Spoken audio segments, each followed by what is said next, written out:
Bonsoir mes amis, voilà, je vais reprendre la parole ce soir un petit peu dans l'actualité, enfin dans la double actualité du 28 et de notre Lady Lara qui est arrivée donc aujourd'hui. Donc voilà, vous me posez énormément de questions à son sujet, donc je vais essayer de répondre au principal, ce qui me permettra de gagner un temps précieux. Alors, comment est-ce que Lady Lara est arrivée dans notre petite vie? En fait, cela remonte à une quinzaine de jours. Euh, En fait, je pense que c'est aux environs du 9, je pense, que l'on m'a signalé donc, son dossier.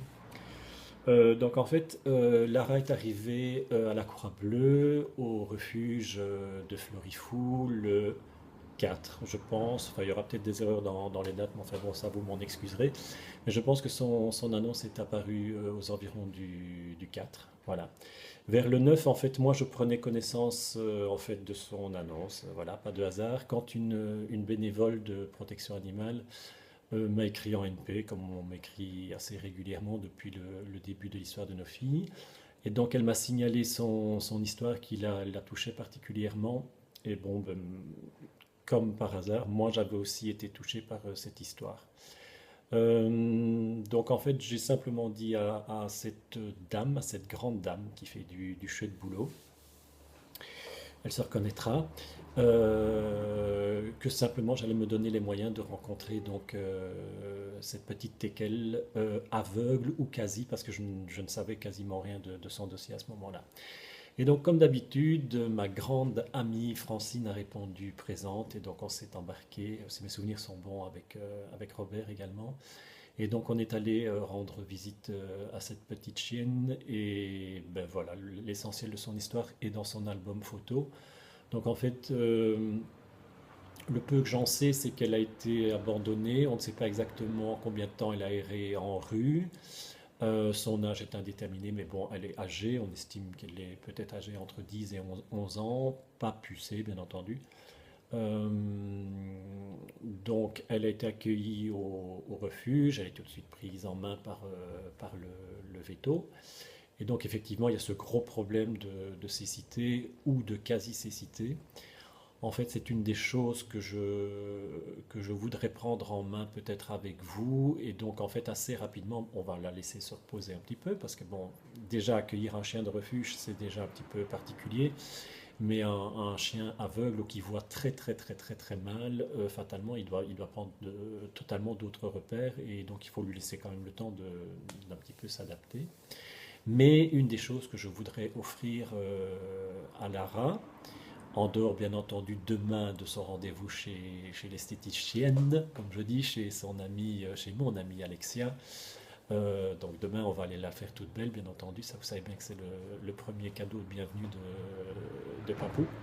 Et donc, je vais prendre mes renseignements, en fait, je voudrais la faire recevoir au centre universitaire vétérinaire du Sartillement, qui est vraiment un centre vraiment très, très, très, très pointu à tout niveau. Et je pense qu'au niveau ophtalmologique, ils pourront répondre à toutes mes questions de simplement savoir. euh, Sans tomber dans de l'acharnement thérapeutique, parce que ce qu'il faut savoir aussi, c'est que Lara est cardiaque. Elle est arrivée au refuge avec un édème pulmonaire, mais ça, je pense qu'il est en très très bonne voie, parce que je pense qu'elle a bien réagi aux antibiotiques. Enfin bon, elle a un âge certain, son problème cardiaque, elle est arrivée sous-alimentée, etc. Bon, donc je disais donc, sans tomber dans de l'acharnement thérapeutique, je voudrais savoir s'il y a quelque chose à sauver ou à améliorer au niveau oculaire. Voilà. Et donc si c'est non, c'est non. Et bien voilà, on lui offrira un panier retraite le plus fabuleux, le plus cocoon possible. Et en fait, s'il y a quelque chose à sauver, dans le prolongement de ce que l'on a fait pour Mister D, ah ben, je trouvais bien que le prochain dossier, ce soit une petite Lady. Et donc, voilà, on va faire tout ce que l'on peut faire pour Lady, sans s'acharner, mais pour essayer de lui offrir vraiment le meilleur confort de vie et de santé. Voilà. Donc, dans l'immédiat, parce que enfin, vous êtes déjà super nombreux à nous dire qu'est-ce qu'on peut faire, qu'est-ce qu'on peut faire, vous lui envoyez des bonnes ondes et c'est vraiment très, très, très bien. Donc voilà, donc elle se repose ce soir. Demain, on va chez la toiletteuse. Dans 2 3 jours, on va faire un gros checking à ma clinique vétérinaire habituelle. Et d'ici là, je vais prendre mes renseignements donc, au centre universitaire du Sartillement. Et voilà, et à mon avis, on va essayer d'obtenir un rendez-vous là-bas dont je vous rendrai compte et on verra s'il y a quelque chose à faire ou pas. Voilà. Et donc notre petite Lady, elle est vraiment adorable. Voilà, comme d'habitude. Pourquoi elle Parce que voilà, il y a quelque chose qui m'a chopé chez cette petite chienne. Euh,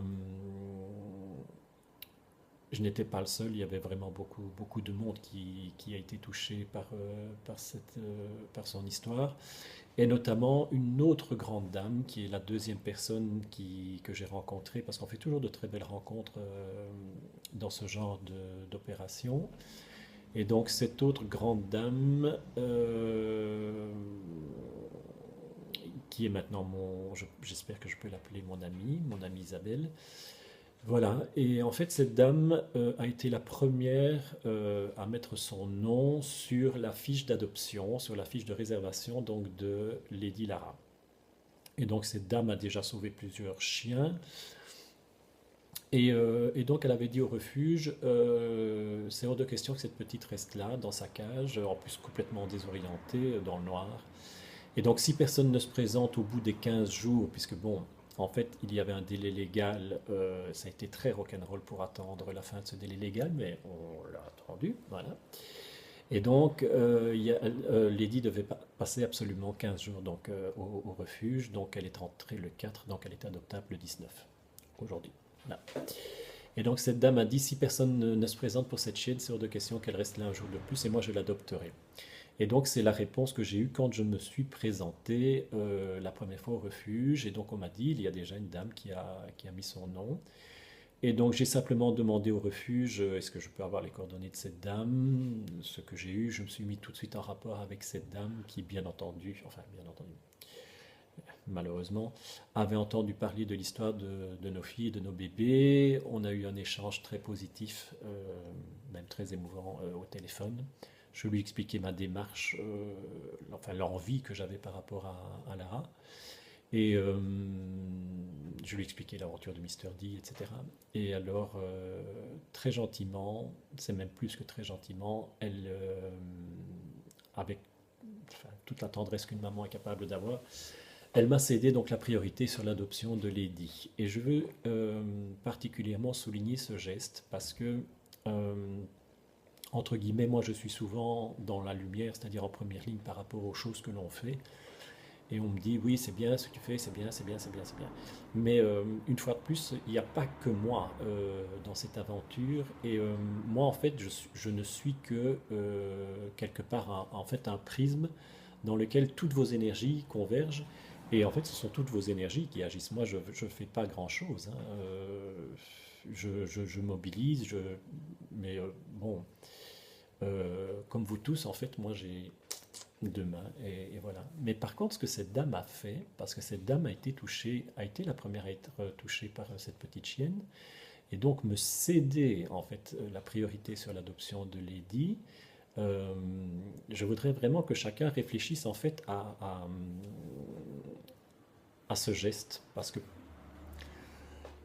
à la limite, ce qu'a fait cette dame, parce qu'elle est, en fait, elle est persuadée que peut-être moi, Francine qui va vraiment m'aider vraiment au quotidien, très très très fort pour elle aussi, pour l'encadrer, etc.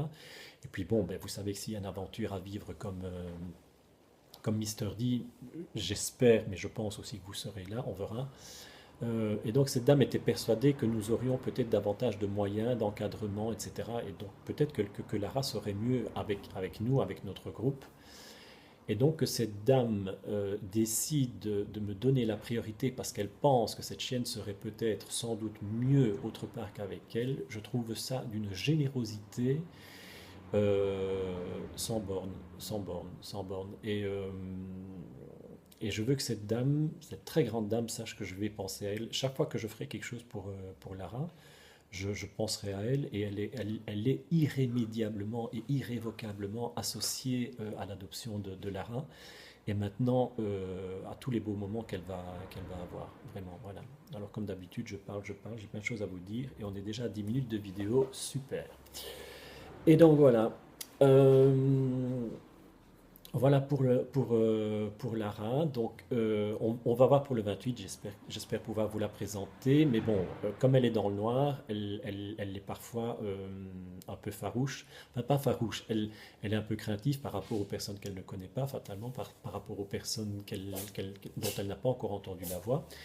Et donc, elle a déjà eu suffisamment d'émotions parce que on ne sait pas exactement le temps qu'elle a passé en rue, mais bon, on peut s'imaginer que ça a été quelque chose d'assez gratiné pour elle.